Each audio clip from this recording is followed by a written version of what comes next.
ታዬ ከአብይ ጋር በግል ያደረጋቸውን ንግግሮች ደርሱ ያለውን አደገኛ ነገሮች ወደ አእምሮ አጮልቀን እንድናይ የሚያደርጉ በጣም አሳሳቢ ነገሮችን ተናግሯል። በዛም ዙሪያ ብዙ አይነት ኮንቨርሴሽን ተቀስቅሷል እና ያንን ድርጊት እንዴት አየኸው? ሲደመር አብሮ ደግሞ አብይ ጋር አንተ በግል ተነጋግረህ ግን በግል የተነጋገርነውን ነገር በአደባባይ መግለጽ አልፈልግም ያልክባቸው አጋጣሚዎች አሉ እዚህም ርዕዮት ላይ። ስለዚህ አሁን ላይ ያንን አቋምህን መለወጥ ያለበት ይመስልህም ወይ?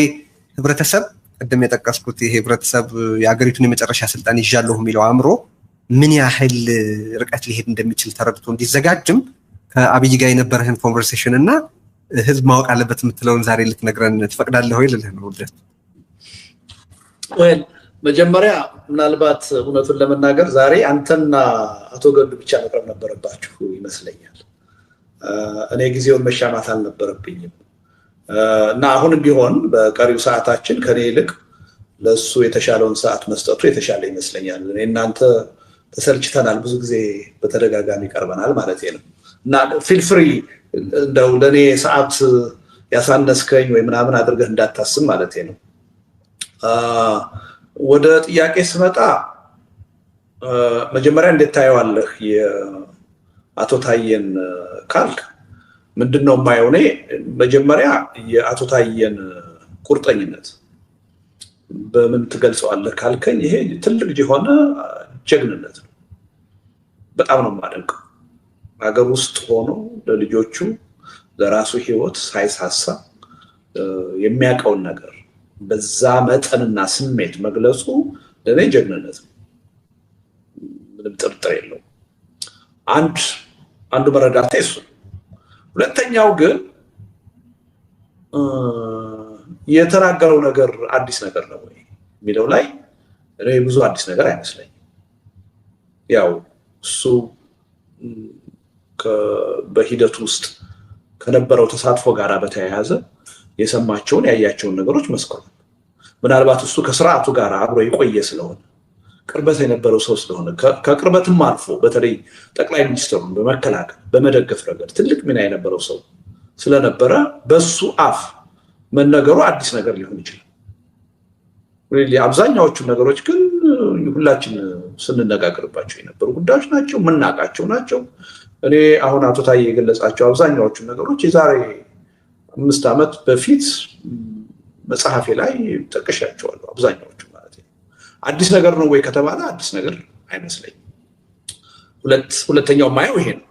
አዲስ የሆነው በአቶ ታዬ አፍ በመነገሩ ከነበረው ቅርበት አንጻር ደጋፊ ከመሆኑ አንጻር ያ ነው እንጂ አዲስ ያደረገው ስለ ዶክተር አብይ አዲስ ነገር ይሰማን አይመስለኝም።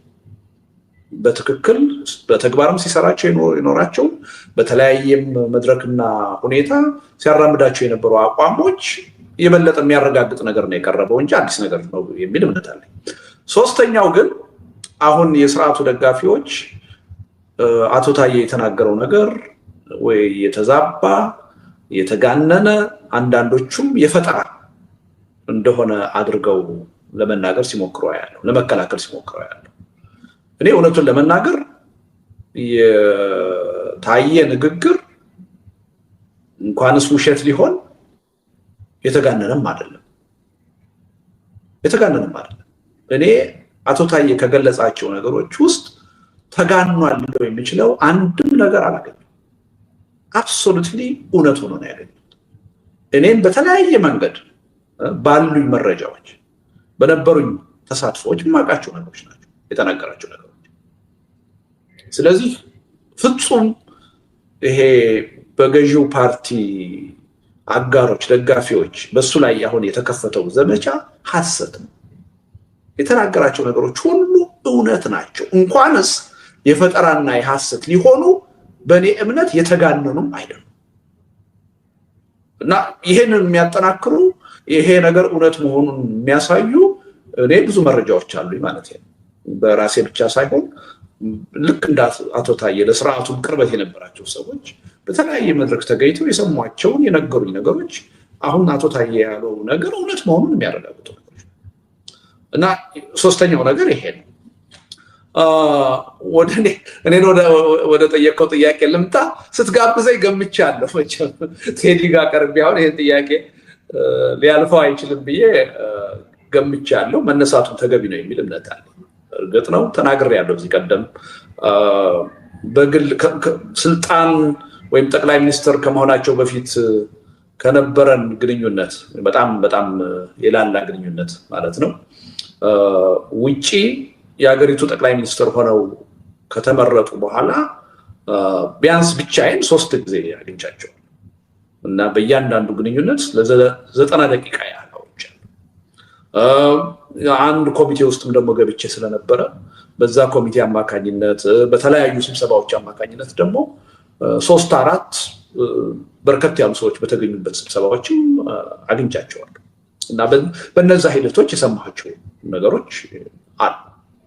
ሪሊ ሰፋ ባለ መድረክ የተነሱትን ነገሮች ሌሎች ሰዎች በተለያዩ መድረኮች የሰሙትን እና የነገሩኝን ነገሮች ስጠቀምበት ነው የቆየሁት። ለተለያዩ ጽሁፍም ስጽፍ ቃለመጠይቅም ስሰጥ እና አገዛዙን እና በተለይ ጠቅላይ ሚኒስትሩን በሚመለከት ያለኝን አመለካከት ለመግለጽ ስጠቀምባቸው ነው የኖርኩት። እኔም ራሴ በግል በነበረኝ ግንኙነት ያየኋቸውን ነገሮች አልተጠቀምኩባቸውም ማለት አይደለም። አጠቃላይ አሁን የደረስኩበት ግምገማ ላይ ለመድረስ እነዛ የነበሩኝ የግል ግንኙነቶችና በነዛ ግንኙነቶች ከሳቸው የሰማኋቸው ነገሮች ጠቅመውኛል። ማንነታቸውን በትክክል እንድረዳ እንዳውቅ ምን እንደሚያስቡ ብቻ ሳይሆን እንዴት እንደሚያስቡ ለመረዳት ጠቅመውኛል። ነገር ግን ቀደም ብዬም እንደተናገርኩት በግል የተነጋገርነውን ጉዳይ አደባባይ አውጥቼ መናገሩን አልፈለኩም። ይሄ ወጭም ቴዲ የምትገነዘብ ይመስለኛል። እኔ አሁን ውጭ ሀገር ነው ያለሁት። ይሄ ይቀርብኛል፣ ይሄ ጉዳት ይደርስብኛል ብዬ የምፈራው ነገር የለኝም። ግን የተነጋገራችሁት በግልም ቢሆን የተነጋገራችሁት ስለግላችሁ ነገር ስላይደለ እሺ፣ ምንም ጥርጥር የለውም። ያገናኘንም የሀገር ጉዳይ ነው፣ የግል ጉዳይ እንዳልሆነ ይገባኛል፣ እረዳለሁ። ነገር ግን ምንድነው በፍርሃት አይደለም፣ የኢንቴግሪቲ ጉዳይ ነው። አንድ ሰው ከቀረጻ ውጪ ወይም ከስብሰባ ውጪ በግላችን ያወራነውን ነገር አደባባይ አውጥቶ ማውራት ስህተትም ባይሆን ተገቢ ነው የሚል እምነት አላደረብኝ። ነገ ከነገ ወዲያ የፖለቲካ ሰው ነኝ። ከተለያዩ የፖለቲካ ሰዎች ጋር በግል ልነጋገር ይችላል፣ ልወያይ ይችላል፣ ልደራደር ይችላል። ስለዚህ እነዛ ሰዎች በግል ከኔ ጋር የሚለዋወጡትን ሀሳብ ነገ አደባባይ አውጥቼ እንደምጠቀምበት አድርገው ካሰቡ ጉዳት አለው የሚል እምነት ስላደረብኝ ነው ያን በግል የተነጋገርነውን ጉዳይ በአደባባይ ማውራት ያልፈለኩት እንጂ ከኢትዮጵያ ሕዝብ መደበቅ ያለበት ነገር መኖር አለበት ብዬ በማመን ወይም ደግሞ ያን ብናገር በኔ ላይ ችግር ይገጥማል በሚል ፍርሃት አይደለም። በተለይ አሁን ውጭ ሀገር ነው ያለሁት፣ ሀገሬም እንዳልገባ ተከልክያለሁ። ሀብት ንብረት የሀገር ውስጥ ያለው ሁሉ እገዳ ተጥሎበታል። ለመውረስ ዝግጅት እየተደረገ ነው። ምን የምፈራው ነገር አለኝ? ይሄ ይቀርብኛል፣ ይሄ ጉዳት ይደርስብኛል ብዬ የምፈራው ነገር የለኝም። እንኳንስ እዚህ መጥቼ ሀገር ቤቱም ሆኜ እኔ በምናገረው ነገር እንደዚህ አይነት ነገር ይደርስብኛል ብዬ ፈርቼ የማቅሰው አይደለም እና በዛ ምክንያት ነው እነዚህን በግል የተነጋገርናቸውን ነገሮች በአደባባይ መጥቼ ለመመስከር ያልፈለኩት። ቴዲ ጋዜጣ በሚዲያ ስራ ብዙ ቆይተሃል። ኦፍ ሪከርድ የምንነጋገራቸው ነገሮች አሉ። እንደውም አንዳንድ ጊዜ አጽንኦት ለመስጠት ኦፍ ሪከርድ ብለን እናወራለን። ያ ነገር አደባባይ ተወጥቶ አይነገርም እና ከዛ ማከራሴ አጠቃላይ መርሁ ላይ ምንም ጥያቄ የለውም። ይገባኛል ከየት እየተነሳህ እንዳለ። ግን እንደምታውቀው ብዙ ጊዜ rules have their own exceptions አይደል? ልዩ ሁኔታ ሆኖ አይታየህም ወይ? አሁን ታዬ ኦኬ የአገሪቱን እመራለሁ የሚለው አእምሮ እንዲህ ያለ ነው። አሁን ቅድም ታዬ ብዙ አዲስ ነገር አልነገረንም የሚል ነገር አንስተሃል። ግን አማራን አጠፋዋለሁ እያፈራረስኳቸው ነው ብሏል በአንደበቱ ብሎ መናገሩ የሚጨምረው ክላሪቲ አለ በብዙ መንገድ ብዬ አስባለሁኝ እኔና ልዩ ሁኔታ አይመስልህም ወይ? ይሄ ማለት የሚሊዮኖችን ህይወት የቀጠፈ ከዚህ በኋላም ሚሊዮኖች እንዳይገል የሚሰጋ አእምሮ እንዴት እንደሚያስብ ህዝብ እንዲረዳ ለማድረግ ልዩ ሁኔታ ኤክሰፕሽን አይሆንልህም ወይ? ሄድልህ ነው አገሪቱ ካለችበት አጠቃላይ ሁኔታ አንፃር ምንስ ያልተነገረ ነገር አለ? ምንስ ያልተሰራ ነገር አለ? እና ህብረተሰቡ አሁንም ቢሆን በተለያየ ምክንያት በቅን ልቦና እየተሳሳቱ አገዛዙን ወይም ደግሞ ጠቅላይ ሚኒስትሩን የሚደግፉ ሰዎች ካሉ ምናልባት አስተሳሰባቸውን እንዲቀይሩ ይጠቅማል ከተባለ ምንም ተገቢ ነው ብዬ ልወስድ እችላለሁ። እንደዚህ አይነቱን ጥያቄና ግፊት ማለት ነው። ለዛሬው ግን በኔ በኩል አንድ ጥያቄ ልጠይቅ። አንድ እድል ይሰጠኝ ላስብበት። አሁን አልወሰንኩም፣ እውነቱን ለመናገር ራሴን አላዘጋጅም። አዎ ግን ሪሊ ያስፈልጋል የሚለው ጥያቄ የህብረተሰብ ከሆነ ወጥቼ ልናገር እችላለሁ፣ ችግር የለውም። ነገር ግን በጥቅሉ ልናገር በነበረን ግንኙነት የተረዳኋቸውን ነገሮች። አንደኛ በነበረን ግንኙነት ጠቅላይ ሚኒስትሩ እውነተኛ ሰው እንዳልሆኑ ተረድቻለሁ። እውነተኛ ሰው እንዳልሆኑ ምን ማለት ነው? ግልጽ ይመስለኛል። ለተለያዩ ሰዎች የተለያዩ ነገሮችን በመናገር የመደለል ሙከራ የሚያደርጉ የሚዋሹ ሰው መሆናቸውን በደንብ በነበረ ግንኙነት ተረድቻለሁ። አንድ ሁለተኛ አንተን ዋሽተዋል?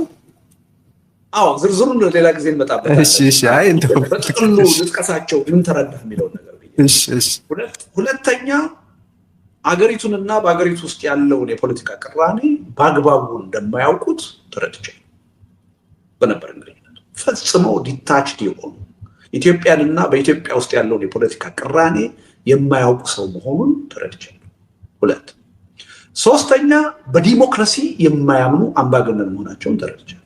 ከነበረን የሀሳብ ልውውጥ ግልጽ በሆነ ቋንቋ አምባገነን እንደሆነ በዲሞክራሲ እንደማያምኑ ተረድቻለሁ። አራተኛ በመቀጣጫ እንደሚያምኑ ተረድቻለሁ። የኃይል እርምጃ በመውሰድ በመቀጣጫ እንደሚያምኑ በደንብ ተረድቻለሁ። አምስተኛ የትግራይ ጦርነት ከመነሳት እንደማይቀር ተረድቻለሁ። አውቄያለሁ። እሳቸው ጋር በተገናኘሁበት ዕለት የትግራይ ጦርነት በፍጹም የማይቀር ጦርነት እንደሆነ ተረድቼ ነው የወጣሁት። ስድስተኛ በዚያን ጊዜ እንግዲህ ስንገናኝ መጀመሪያ ኢህአዴግ አልፈረሰም። እንደምታውቁት ኢህአዴግ መፍረስ የለበትም፣ ኢህአዴግን ለማፍረስ የሚደረገው ጥረት ሀገራችንን ወደ ቀውስ ይወስዳል የሚል አመለካከት ነበር። ኢህአዴግን እንደሚያፈርሱት እርግጠኛ ነበር ከእሳቸው ጋር ባደረጉት ንግግር። ስምንተኛ የተጀመረው የሽግግር ሂደት በፍጹም በተጠና የጋራ በሆነ ፍኖተ ካርታና መዋቅራዊ በሆነ መንገድ እንደማይቀጥል በእሳቸው መንገድ ብቻ ይዘውት እንደሚቀጥሉ እርግጠኛ ነበር። ቢያንስ እነዚህን ነገሮች ተረድቻለሁ ያኔ። ይሄን ለምን ተረዳህ፣ ምን ነበር የሰማኸው ነገር የሚለውን ነገር እድል ስጠኝ ከወሰን ሌላ ጊዜ ነገር ግን አንድ ነገር በተለያየ አጋጣሚ ከተለያዩ ሰዎች የምሰማቸው ነገሮች አሉ። ያው የተለያዩ ሰዎች የሰሟቸው ጉዳዮች ስለሆኑ እነሱን መደበቅ አለብኝ ብዬ አላምንም እና እዚህ ቀደምም በአጋጣሚ ሆኖ አላነሳሁትም እንጂ ለምሳሌ አሁን አቶ ታዬ የአማራን ሕዝብ በሚመለከት ጠቅላይ ሚኒስትሩ ተናገሩት ብሎ የተናገረውን ነገር ብዙ ሰዎች ለማመን ከብዷቸው፣ እኔ ግን ባለኝ መረጃ አሁን አቶ ታዬ የጠቀሰው አዳማ ላይ የተካሄደ 2500 ሰዎች ወይም ካድሬዎች የተገኙበት ስብሰባ። እኔ ግን ከዛ በፊት ይሄ ስብሰባ ተካሄደ ከተባለ ከጥቂት ወራት በፊት ቢሸፍቱ ላይ ደብረ ዘይት ላይ በተካሄደ ስብሰባ 250 ሰዎች በተገኙበት 250 ሰዎች ምሁራን የሚባሉ የኦሮሞ ኤሊቶች የሚባሉ ሰዎችና የኦህዴድ ባለስልጣን ብቻ ተጠርተው በተገኙበት ስብሰባ ላይ ተመሳሳይ ነገር መናገራቸውን ሰምቻለሁ። እዛው ስብሰባው ላይ የተካፈለ የምቀርበው ሰው ለመንግስትም በወቅቱ ቅርብ የነበረ ሰው ነግሮኛል። ይሄ ሰውዬ 250 ሰው በተገኘበት እንዲህ ብሎ ተናገረ አለኝ። ምን ብሎ ተናገረ? የአቢሲኒያን ጦር እንዳይነሳ አድርጌ ፍርክስክሱን ነው ማወጣው። ኤሚሬትስ ወይም ዱባይ 250,000 ጦር ሊያሰለጥኑልኝ ቃል ገብተዋል።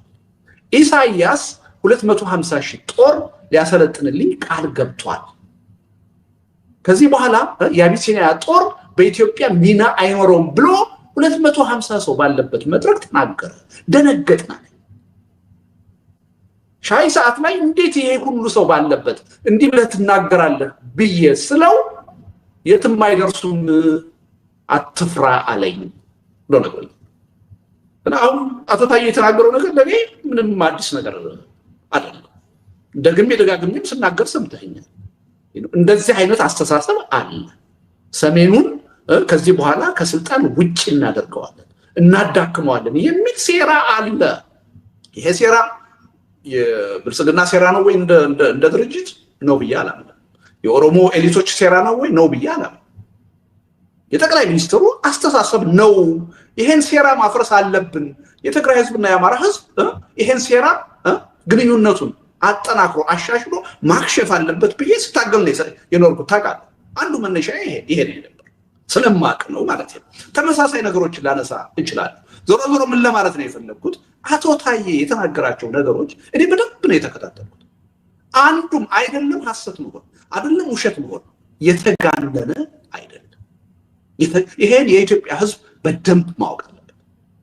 እንደው ይሄን ካልኩ በቂ ይመስለኛል።